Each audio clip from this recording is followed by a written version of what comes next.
as Ross introduced me, I'm the Executive Officer of Museums Australia, and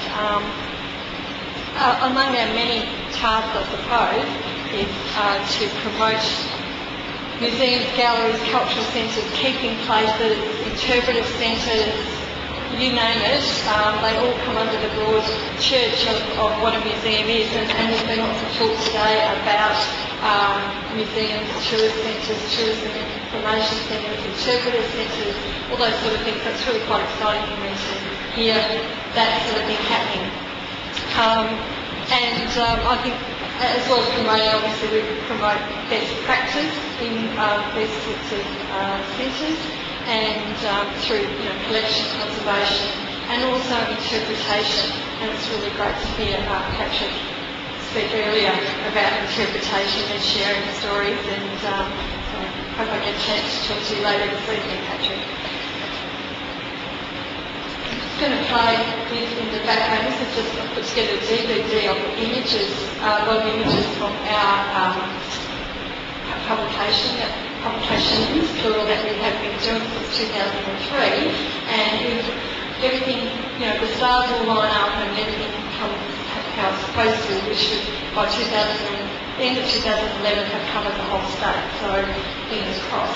So the object of this heritage tourism brochure project that we have been undertaking since 2003 was to obviously promote museums and galleries and cultural centres, to promote the work that is done in these places in terms of restoration, conservation of buildings, interpretation, promote regional experiences and collaborations throughout the region. Wrong button. Sorry. My bad. Houston, you have a problem? I'll just keep talking while Michael entertains in the background here. Other objectives were to, through people visiting these sites, to have a shared concern in the community about our unique cultural heritage, and through this contribute to the development of sustainable regional and local economies and communities, enhancing community pride and sense of place, all the usual sort of phrases that we hear. I was quite also thrilled to hear Steve Douglas this morning talking about and espousing the link between the arts and tourism, so go Midwest. Our Midwest brochure doesn't have too many art galleries in it, so I would like to see a few more of those. And also Patrick's mention of using things like land art to sort of promote and enhance interpretation of landscape. And if any of you want to Google the English artist Andy Goldsworthy, you'll see what he's able to achieve in that regard. So when did this project begin? Well, it actually began here in the Midwest in 2003 through a meeting of our members up this way, I think in Geraldton.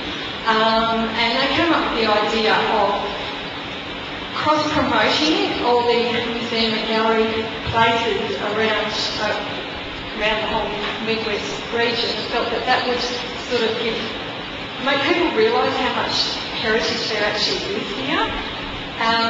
So that first brochure was funded by the members themselves with some in-kind support from the RAC. So that was probably the first sort of partnership venture that was entered into.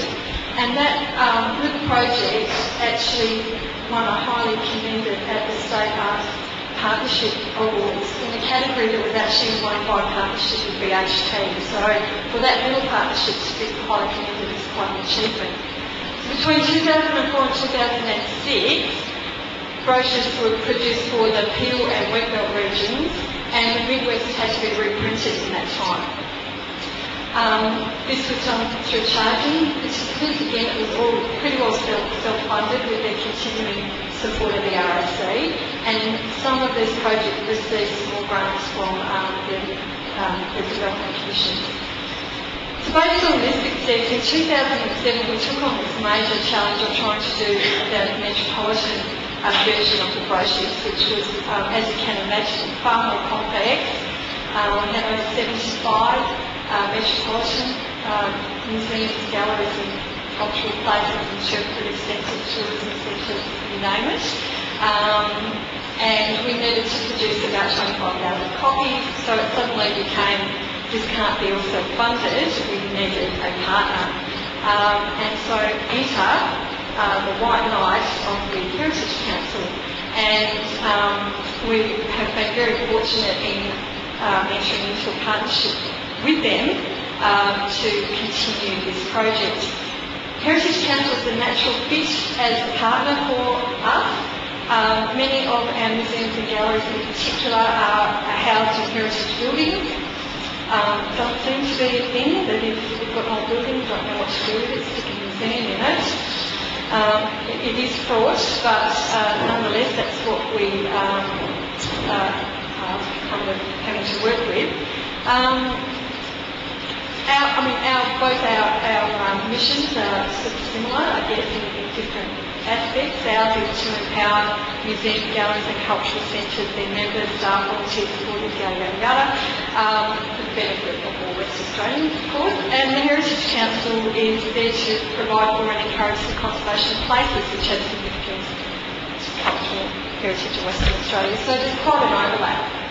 I think that's very important in seeking a partner, that you have combined goals.